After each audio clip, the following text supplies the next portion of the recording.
Okay, everything checks out. A dust storm blew in, but now it's calming down. The plants in front are safe.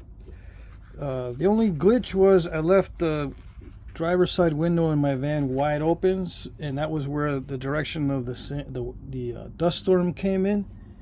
So now I have a healthy layer of dust on everything in my van. But that's pretty typical around here. So what I do is once I get on the road, I just open all the windows, and a lot of the dust flies out that way. And then when I stop, I'll just dust all the surfaces, start up again, open all the windows, and the dust again starts to fly out. I do that several times. I dust and drive and dust and drive, and eventually I get most of it, and I can just wipe down the rest. So now you know the wonders of the dust storms in West Texas. Luckily, it's a very fine, powdery dust and not sticky. It's very sandy and not sticky. If it was a sticky kind of dust, that would be hard to get out by just rolling down the windows. Alright, so what I'm going to do is take a little more time. I think something else that was contributing to the fails was a lack of pause in between stages, because I'm getting used to pausing in between stages, and I just went right to it, right, without giving my brain a rest.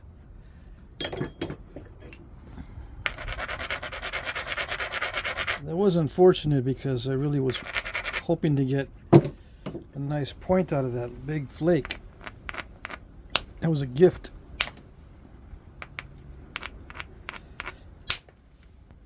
Yeah. I usually try to do my best with the gifts because, they're not very common. It's not like I ordered a box of that stuff.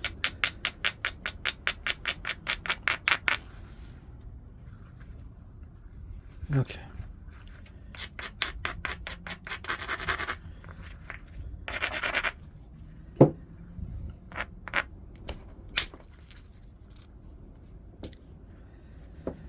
This is nice. it's a Dacite. It feels like Dacite, and it's not transparent as much as some other things. So I can easily see these flakes, and it's very close to jet black, so it's very nice. I like making small arrowheads out of this stuff. Yeah, it's one of my favorites for small arrowheads.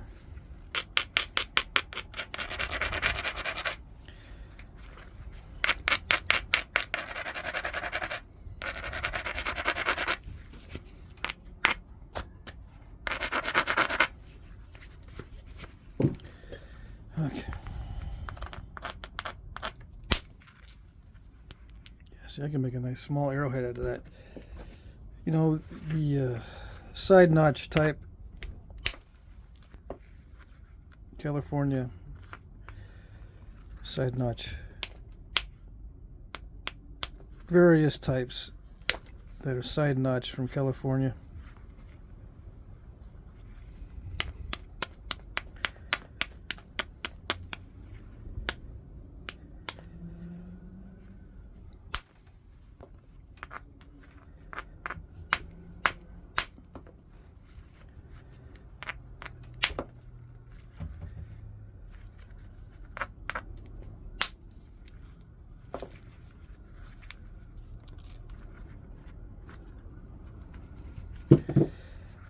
Okay, so what do I talk about?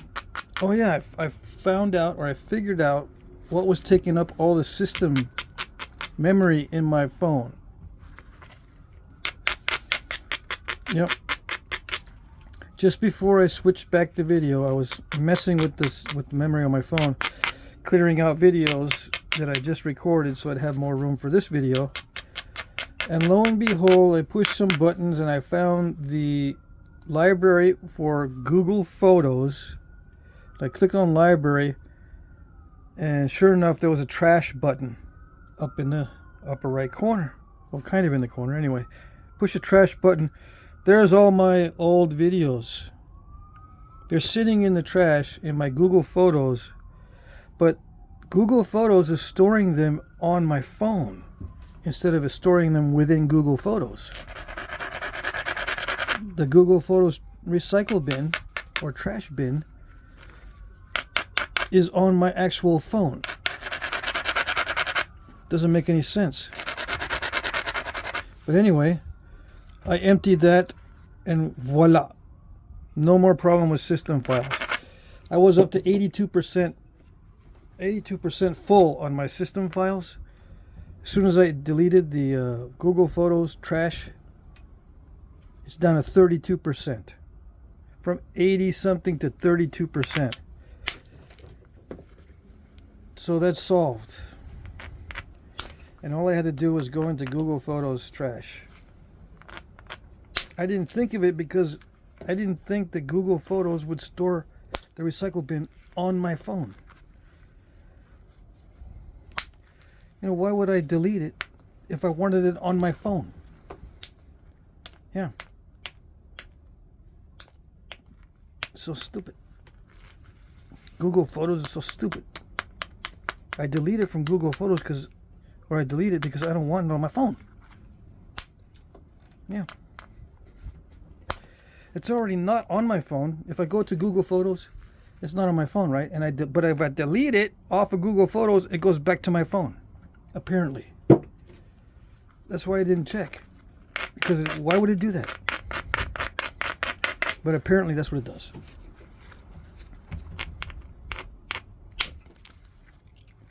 Yeah, as soon as I emptied the trash, it's called the trash for my Google Photos, solved the problem.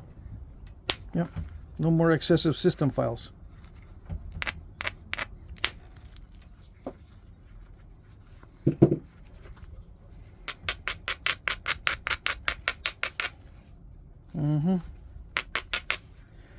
One of the reasons why I'm telling you is because now that it's on video,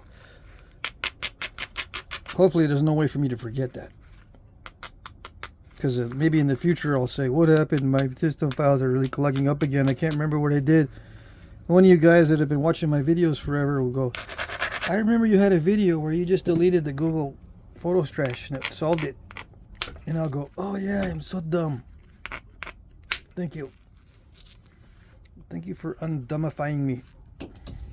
Yep. I've been undumbified before by my viewers. Oh yes. Oh yes, I have. It's a wonderful thing. I cut myself again.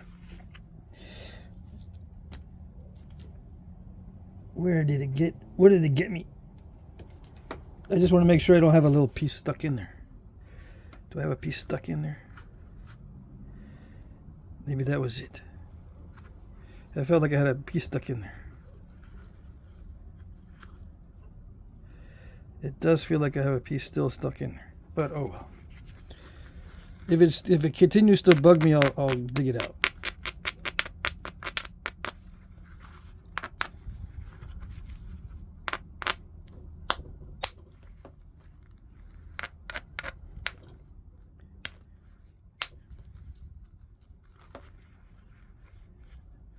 And it won't be too hard to get it out because I can see it. I do have something in there. Dang it. Let's see if I can push it out.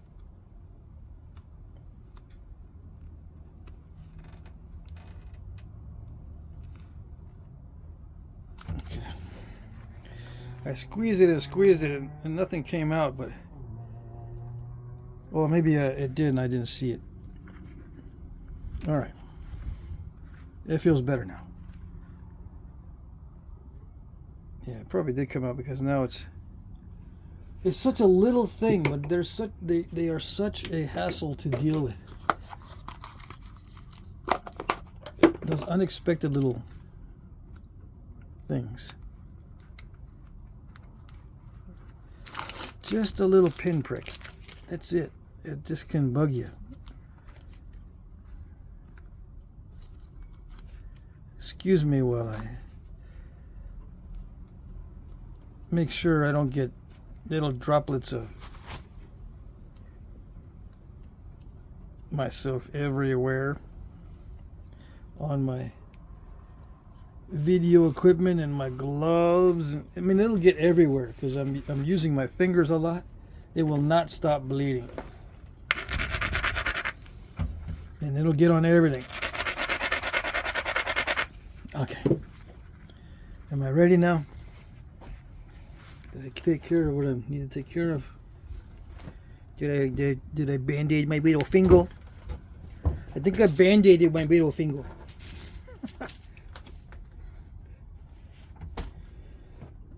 Yeah, we used to joke like that with the kids.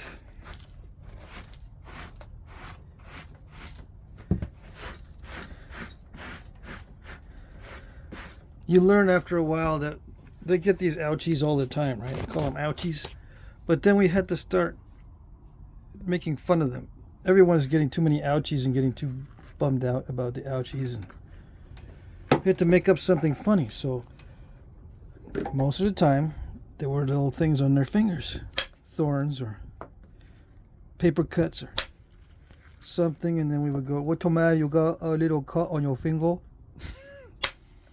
Yeah, shut up. But it's just a little finger. And then we'd all laugh, yeah.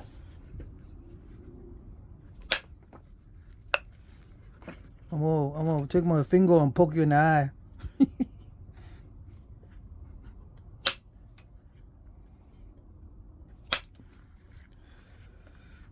Yep.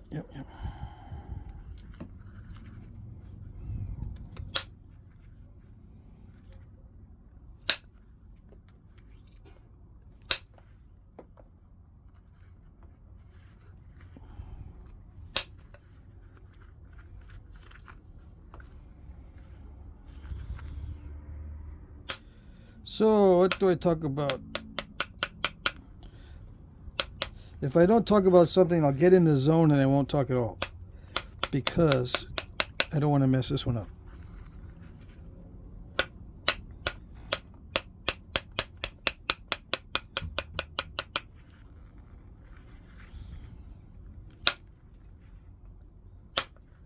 I don't feel like it's doing the incipient cracks on the edge thing as much. Or I'm just being more cautious with gentler strikes. Something is going on that's making this a little more pleasant. Although I did knock off the end here early on, I think. I don't know. And there's a step fracture at the tip as usual. See, there's a step fracture right there. You can't see it from that side, but you can see it from there. Yep, I'll get that later.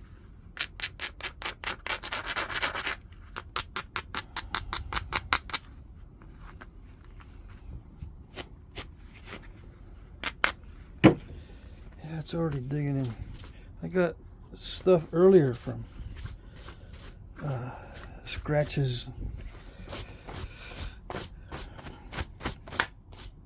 Scratches from flakes on my pant leg. Yeah.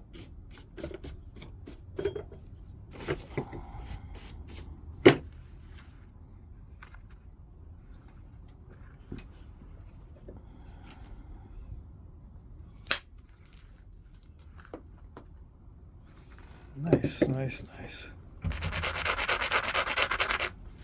Yeah, I want to finish this up well, and I'm probably not going to thin it down really thin. I'll just offer it in the auction as a biface. It's really high quality stuff. I like it a lot. Look at all those bold flakes. Yeah. Sweetness.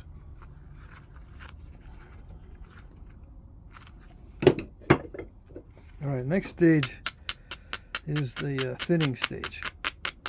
This is just the bifacing stage, and it's finished pretty much.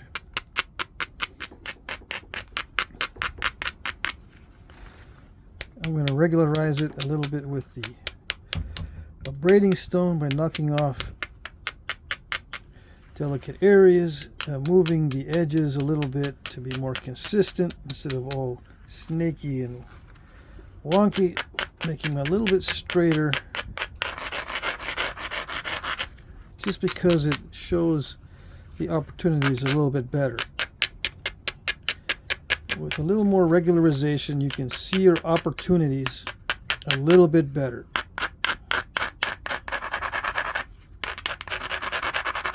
Alright, that's a little bit harsh. The coarse grit abrader is a little bit harsh on this stuff, so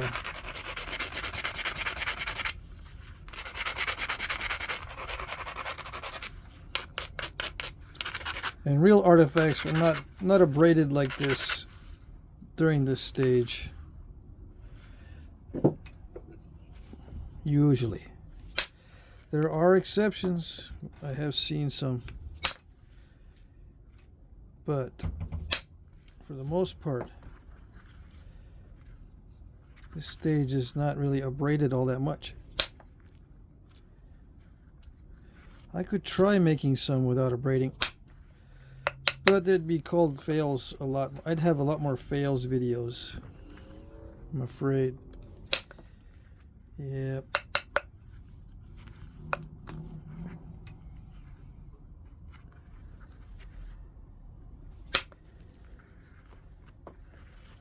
It's just too easy to create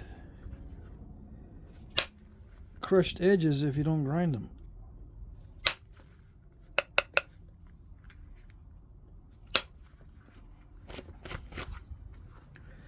This one is causing incipient type cracks, so I got to be careful. It might be the same stuff as the other stuff. I can tell already it's causing incipient type cracks. So once I get down to the same thinness, I got to make sure there are no cracks that can open up along the edges. And I can't be hitting inward too much like I just did. Yeah. Bummer.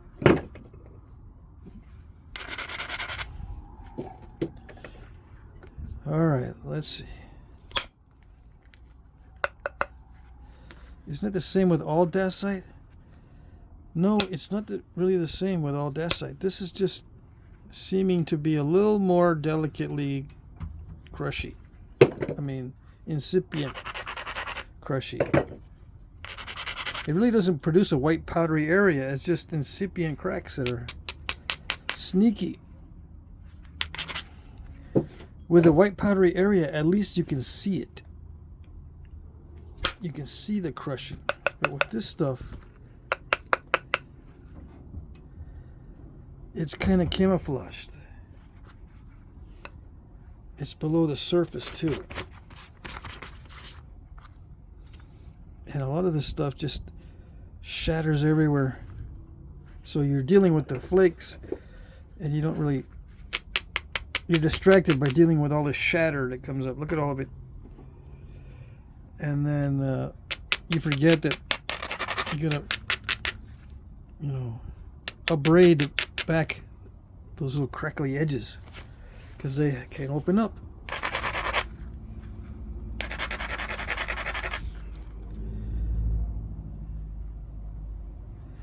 Dang it, that is really crackly.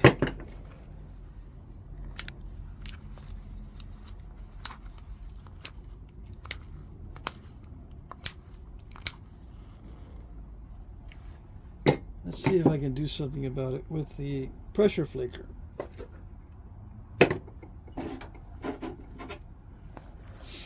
You can't see it very well, but I'm going to push on a step fracture on the face in that direction. This one right here. Maybe I can get this step fracture from that side. See, there's a step fracture there. If I push on that, it might go this way and take that out. It's better than pushing it this way, because this way, if I push it, it might step again here, which is worse.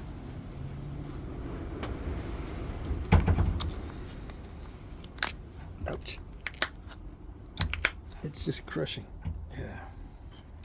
I push on the face of that and it just crushed out. Alright, now we're kind of getting a feel for what this is like.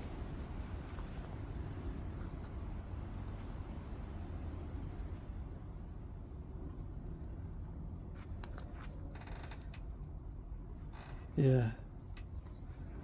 Alright, that's how it's going to go.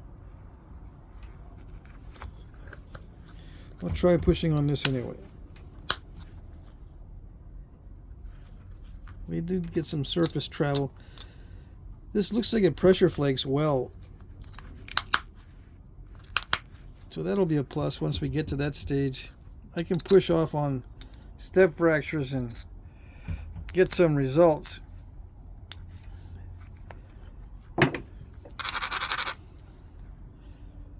But that's really crackly in that area. I'm going to have to try to blow through that from the other side. There's not much opportunity yet. Let me start thinning here, and then I'll be able to shoot flakes from that same spot once the edges move that way. Once I start hitting flakes there, it moves the edge this way, then I can start hitting flakes toward that. Okay? Okay. Strategizing. Does it work? It doesn't thin out exactly like I want it to. It's trying to dive right there instead of feathering out. Let's see. Yeah. It's trying to dive.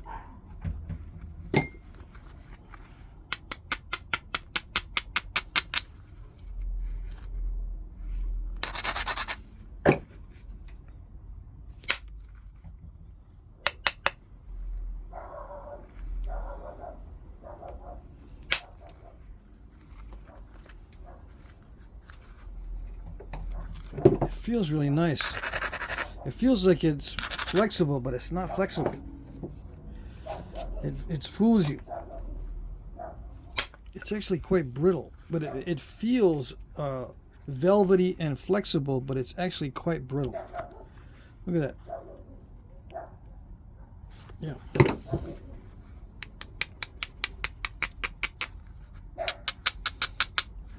So it's more like a traditional Dacite. It's just very dark.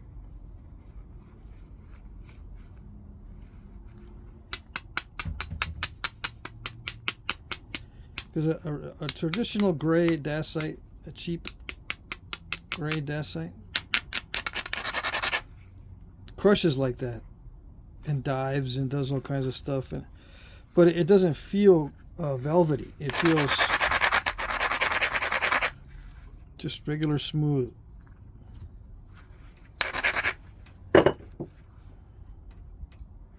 This feels almost like the black butter obsidian, but it's not. It's not even close. Black butter is very flexible. It feels almost like a plastic. This is more glass-like.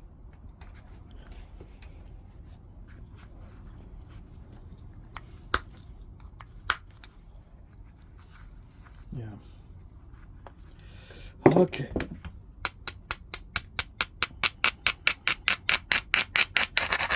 Maybe steel would work better. I don't know. I doubt that steel would work better, but never know. But I don't want to try it. I don't want to experiment with steel on this.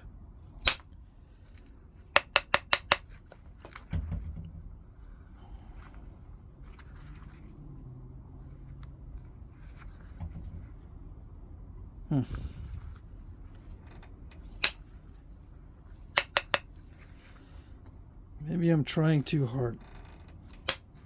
Maybe it doesn't need as much force as I'm using.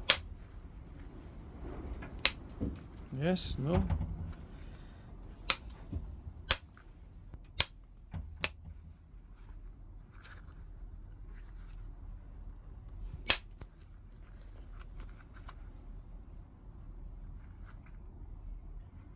I have a feeling it's going to be an island if I don't change something.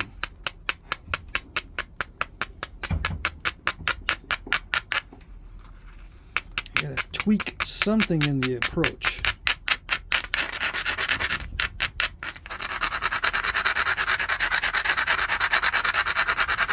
Extra heavy grinding, extra heavy, extra heavy. I could try that.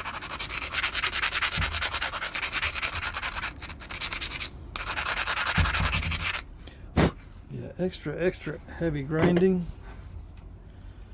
Let's see if that has any good effects.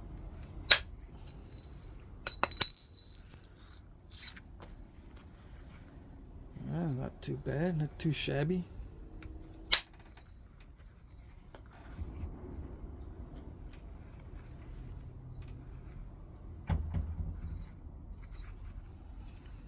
All right, extra grinding.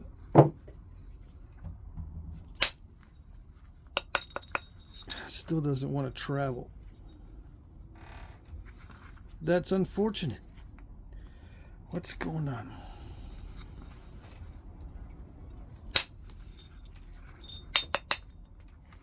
That one traveled all right.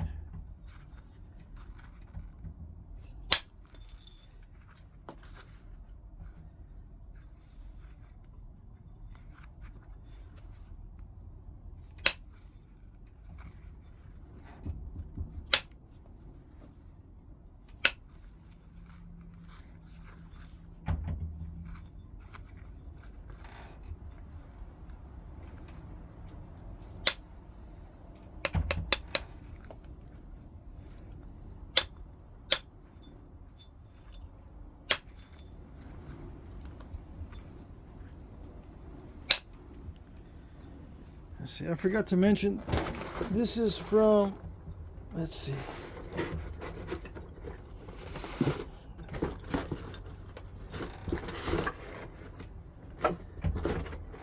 From my friend Frank. This material is from my friend Frank. So Frank, thank you very much for sending this.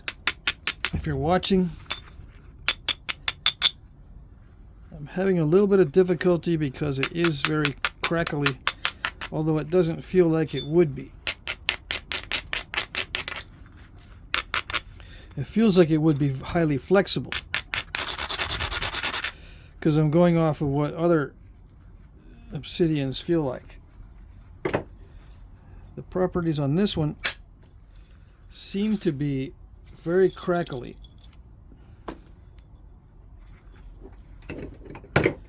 but it's still velvety in texture.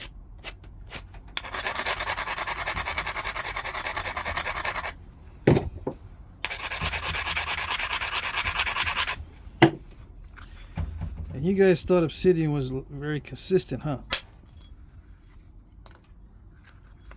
It has little quirks, it has little differences. Apparently this one needs to be extra specially ground out on the edges. Yeah, it likes a lot of grinding on the edges. Very interesting, in quotation marks.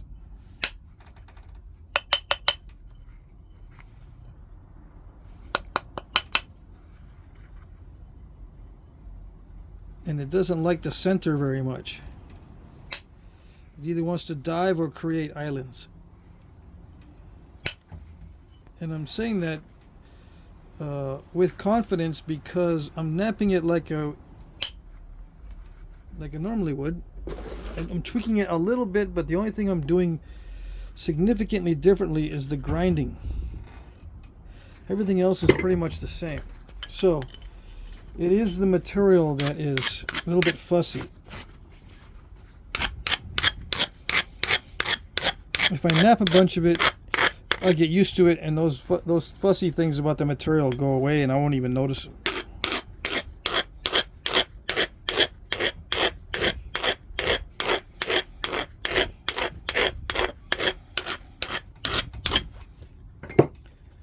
Yeah, after I adapt to the material, I won't even notice that it's fussy. But for now, I'm kind of seeing it. In comparison to other material.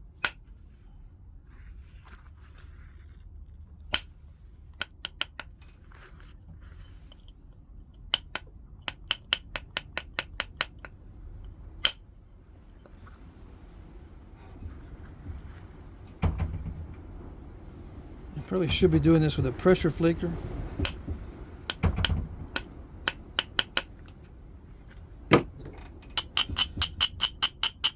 Oh well.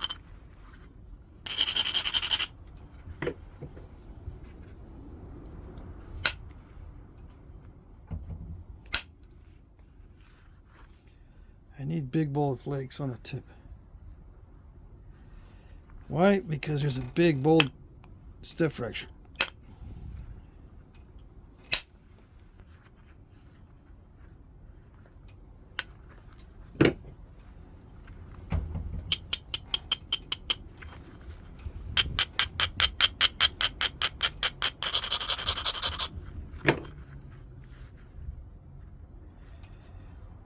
Let's see. This is a critical hit. I can't have the glove getting in the way.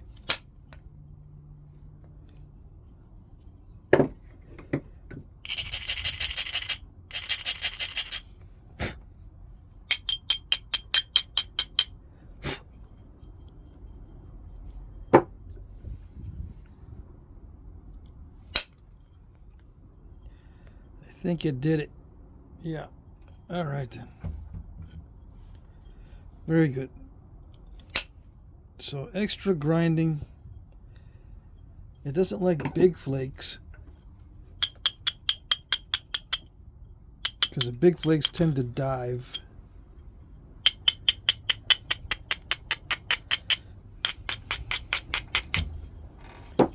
Instead of feather terminate.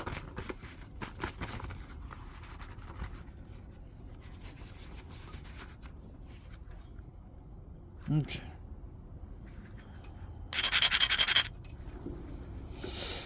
Let's see, one of my viewers asked me how to identify what needs to be heat treated.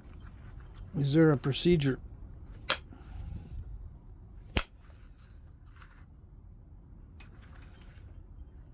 And there's no way to know. Because he asked, how do you know if you need heat treatment? Do you have any explanations on that or something to that effect? And I answered, no, there's no way to know for sure how something is reacting in reference to heat treatment necessity. Is it necessary to heat treat? And how do you know? There's no rule for that. And he probably asked that question because you got the same answer from everybody else too. There's no way to know. Or there's no clear answer for that.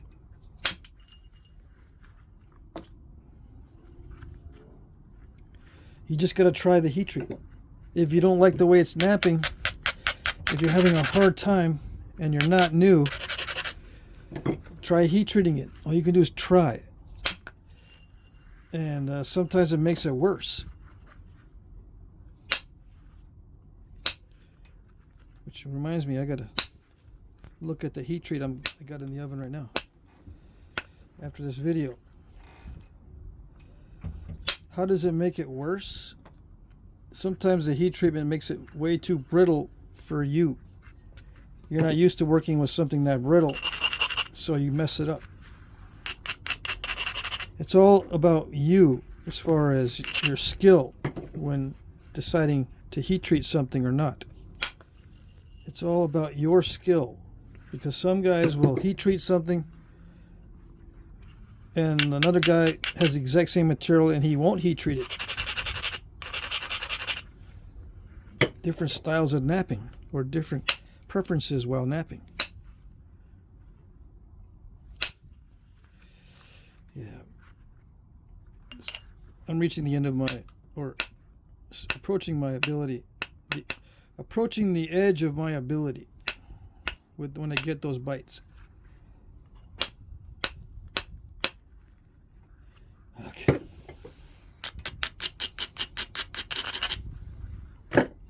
So some like that right there, the getting a bite taken out of the side, highly annoying.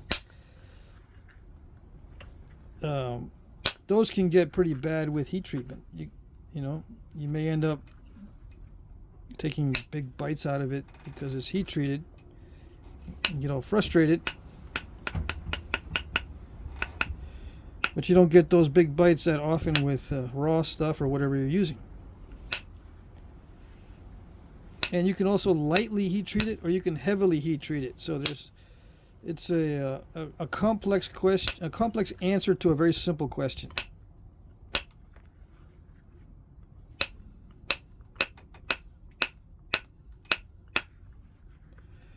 Because not all heat treatment works the same either on stuff that's acting funny. You know, I could tell you, yeah, if it acts funny according to XYZ criteria, okay. It acts funny according to XYZ criteria. You try it and you say, this didn't work. Yeah, I'm not having any success with this. So what I'm going to do is just stop napping for the night. Yeah. That's unfortunate. And there's a little defect, but I don't think that's bad enough to crack the whole thing. It's just very snappy and very crushy. That's not that thin either. So yeah, there's probably a reason why I said that I like making small points out of this. I just don't remember it being this snappy, this delicate. Yeah. I don't remember it being this delicate at all.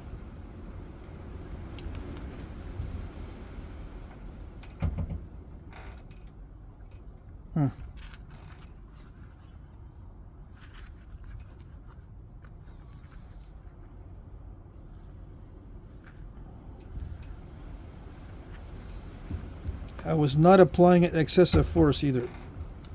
Those were delicate hits on the tip.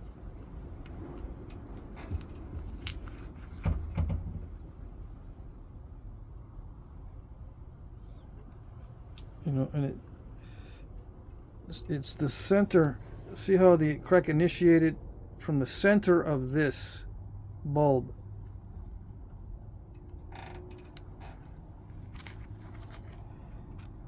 Or it could have been the center of that bulb. See that? This was a larger flake removal here. So it's right in the center. It went from center to center.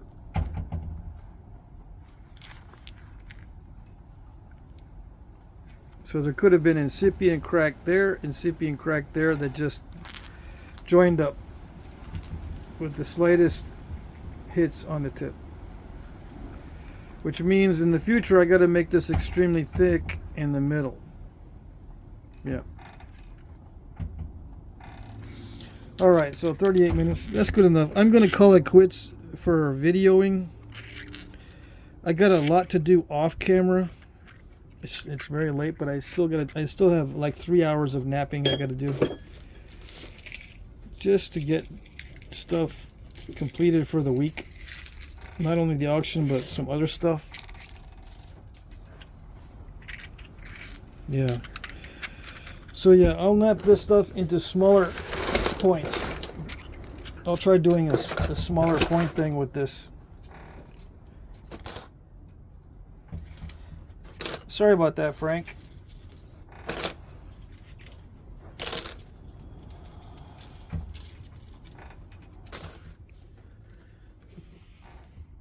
Yeah. I'm trying to think how many videos I should be doing. I'll be gone. I'll be on the road for most of the week. Well, I can't say that, but I'll be both on the road and off. mailing stuff out and stuff like that. So it's going to be hard for me to upload a video every day.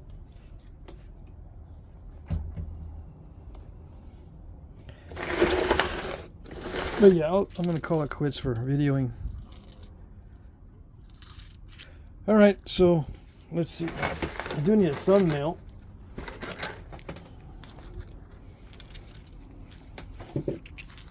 Hate to show that, but oh well. Okay, that's it.